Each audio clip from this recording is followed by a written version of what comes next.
Day 18. 삶을 함께 경험하기. 평강을 위하여 너희가 한 몸으로 부르심을 받았나니. 골로새서 3장 15절. 형제가 연합하여 동거함이 어찌 그리 선하고 아름다운고. 시편 133편 1절. 삶은 공유하도록 되어 있다. 하나님은 우리가 함께 삶을 경험하기를 바라신다. 성경은 이러한 공유된 경험을 교제, 펠로우십이라고 부른다. 하지만 오늘날 이 단어는 그 성경적인 의미를 거의 상실했다. 교제는 이제 가벼운 대화를 나누고 함께 어울리며 음식을 먹고 즐거운 시간을 보내는 것을 나타내는 말이 되었다. 이 시간 이후에 교제의 시간이 있습니다. 남아주세요 라는 말은 다과가 있으니 기다려주세요 라는 의미가 되었다. 하지만 진정한 교제는 예배에 참석하는 것 이상의 의미를 지니고 있다. 교제는 함께 삶을 경험하는 것이다. 그것에는 이기적이지 않은 사랑, 진실한 나눔, 실제적인 섬김과 희생적으로 서로에게 베풀고 서로에게 위로를 주는 것을 포함한 신약에서 발견할 수 있는 모든 서로에 대한 명령들이 포함되어 있다. 교제에 있어서 그 크기는 매우 중요하다. 작을수록 좋다. 큰 무리와 함께 예배를 드릴 수는 있지만 교제는 할 수 없다. 그룹의 크기가 커져 10명 이상이 되면 사람들이 참여하지 않기 시작하고 소수의 사람들이 주도하기 시작한다. 예수님은 소수의 제자들을 두고 사역하였다. 예수님은 더 많은 사람들을 선택하실 수도 있었지만 모두 참여할 수 있는 소그룹은 12명 이상이 되어서는 안 된다는 사실을 아셨다. 그리스도의 몸은 우리의 몸처럼 여러 작은 세포들의 집합체이다. 우리의 몸과 그리스도의 몸의 생명은 그 세포에 담겨 있기 때문에 모든 크리스천들은 교회 내의 여러 소그룹에 참여해야 한다. 가정에서 모이는 소그룹도 있고 주일학교 모임도 있으며 성경 공부 모임도 있다. 큰 모임이 아닌 바로 이러한 소그룹에서 진정한 공동체가 형성된다. 교회를 배라고 생각한다면 소그룹은 배에 붙어있는 구명보트다. 하나님은 소그룹으로 모이는 크리스천들에게 엄청난 약속을 하셨다. 두세 사람이 내 이름으로 모인 곳에는 나도 그들 중에 있느니라. 마태복음 18장 20절. 하지만 불행하게도 소그룹에 속했다고 해서 꼭 진정한 공동체를 경험하게 되는 것은 아니다. 많은 주일학교 모임이나 성경 공부 모임들이 외면에 치중하고 있기 때문에 진정한 교제를 경험하는 것이 무엇인지 전혀 모른다. 진정한 교제와 그렇지 못한 교제의 차이는 무엇일까? 진정한 교제에서는 사람들이 진실함을 기대한다. 진정한 교제는 피상적이고 표면적인 상호작용이 아니다. 진실하며 때로는 아주 깊은 나눔이다. 그것은 사람들이 자신의 삶에서 일어나고 있는 일들을 진실하게 이야기할 때만 가능해진다. 그들은 상처를 나누고 감정을 표현하며 실패를 고백하고 의심을 보이며 두려움을 시인하고 약점을 깨달으며 기도를 부탁한다. 이러한 진실함을 어떤 교회에서는 전혀 찾아볼 수가 없다. 진실하고 인간적인 분위기 대신 가식적인 모습을 보이고 본래의 모습을 숨기며 자기 방어를 하고 가식적인 친절을 베풀지만 얕은 대화를 나눈다. 사람들은 가면을 쓰고 경계하면서 그들의 삶이 모두 장밋빛인 것처럼 행동한다. 이러한 태도는 진정한 교제를 해치는 것이다. 우리의 삶에 대해 솔직하게 이야기할 때만이 우리는 진정한 교제를 경험할 수 있다. 성경은 이렇게 말한다. 저가 빛 가운데 계신 것 같이 우리도 빛 가운데 행하면 우리가 서로 사귐이 있고 그 아들 예수의 피가 우리를 모든 죄에서 깨끗하게 하실 것이요. 만일 우리가 죄 없다 하면 스스로 속이고 또 진리가 우리 속에 있지 아니할 것이요. 요한일서 1장 7절에서 8절. 이 세상은 친밀함이 어두움 속에서 생겨난다고 생각하지만 하나님은 그렇지 않다고 말씀하신다. 우리는 우리의 상처, 잘못, 두려움, 실패, 그리고 실수들을 숨기기 위해 어둠을 사용한다. 하지만 빛 가운데서 우리는 그 모든 것을 개방하고 우리가 진정 어떤 사람인지 받아들이게 된다. 물론 진실해지는 것은 위험한 일이고 용기가 필요하며 겸손해야 할 수 있다. 노출 거부, 그리고 또다시 상처받을 것에 대한 두려움에 직면하는 것이다. 누가 이런 위험을 감수하겠는가? 하지만 이것이야말로 영적으로 성장할 수 있는 유일한 길이다. 성경은 이렇게 말한다. 이러므로 너희 죄를 서로 고하며 병 낫기를 위하여 서로 기도하라. 야고보서 5장 16절. 우리는 오직 위험을 감수함으로써 성장한다. 그리고 그 가운데 가장 어려운 일은 우리 자신에게 그리고 다른 사람들에게 솔직해지는 것이다. 진정한 교제를 통해 사람들은 상호 의존한다. 상호 의존은 주고받는 것의 예술이라고 할 수 있다. 서로에게 의지하는 것이다. 성경은 이렇게 말한다. 하나님이 우리의 몸을 디자인하신 방법은 우리가 교회로서 어떻게 함께 살아야 하는지를 이해하기 위한 모델이 된다. 모든 부분은 다른 부분들에게 의존한다. 고린도전서 12장 25절.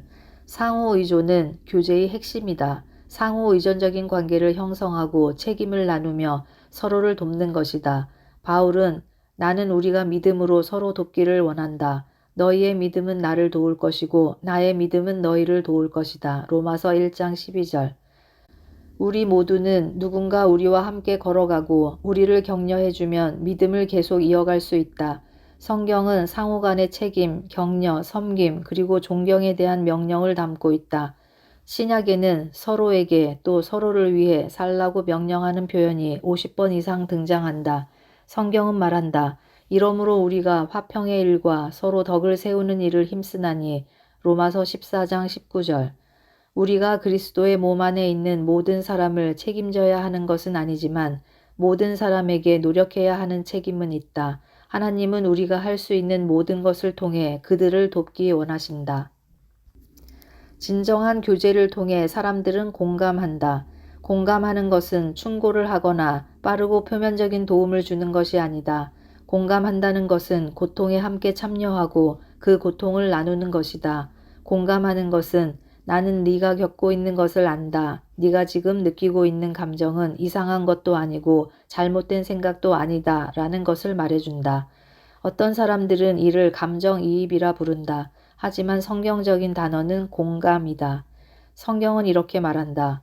그러므로 너희는 하나님의 택하신 거룩하고 사랑하신 자처럼 긍휼과 자비와 겸손과 온유와 오래 참음을 옷 입고 골로새서 3장 12절.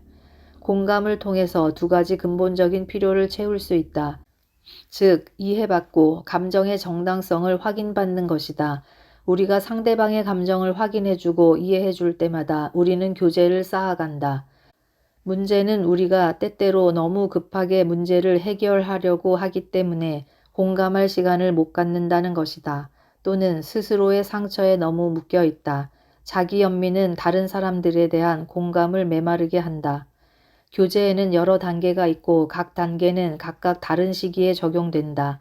가장 기초적인 단계는 나눔의 교제, 그리고 하나님의 말씀을 함께 공부하는 교제다. 더 깊은 단계는 섬김의 교제이고 이것은 우리가 선교 여행이나 봉사활동에 참여하는 것이다. 가장 깊고 친밀한 단계는 함께 고통을 나누는 교제인데 빌립보 3장 10절, 히브리 10장 33절 34절. 이것은 서로의 고통과 슬픔에 참여하고 짐을 함께 짊어지는 것이다.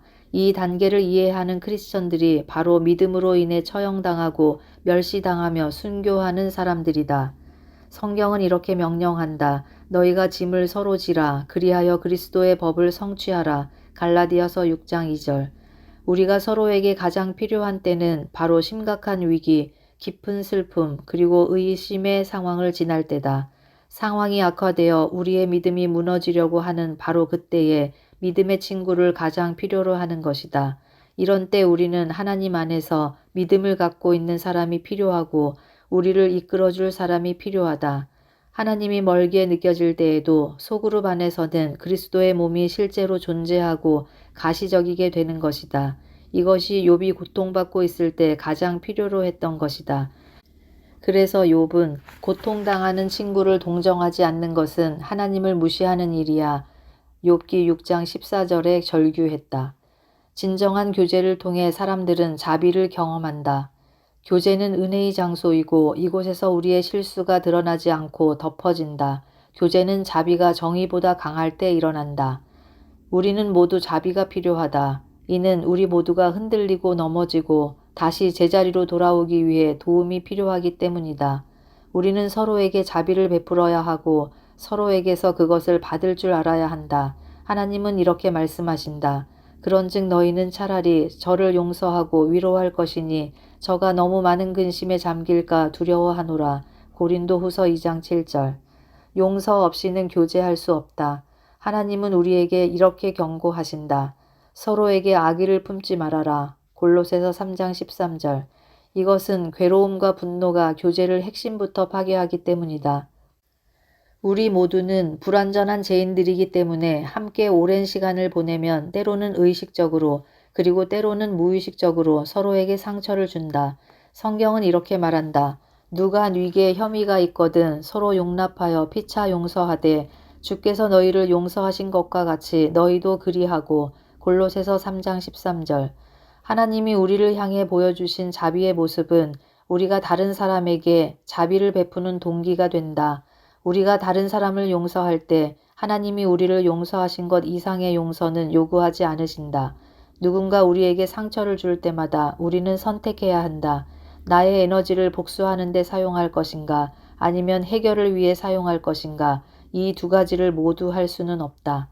하지만 많은 사람들은 신뢰와 용서의 차이를 이해하지 못하기 때문에 자비를 베푸는 것을 주저한다. 용서는 과거를 잊는 것이다. 신뢰는 미래의 행동에 영향을 주는 것이다. 용서는 상대방이 그것을 구하든 그렇지 않든 간에 바로 해야 하는 것이고 신뢰는 시간이 지남에 따라 이루어지는 것이다. 그래서 만일 누군가가 우리에게 계속적으로 상처를 준다 해도 하나님은 우리가 바로 용서하기를 바라시지만 그들을 바로 신뢰할 것을 기대하지는 않으신다. 또한 그들이 계속적으로 우리에게 상처를 주도록 내버려 두는 것도 원하지 않으신다.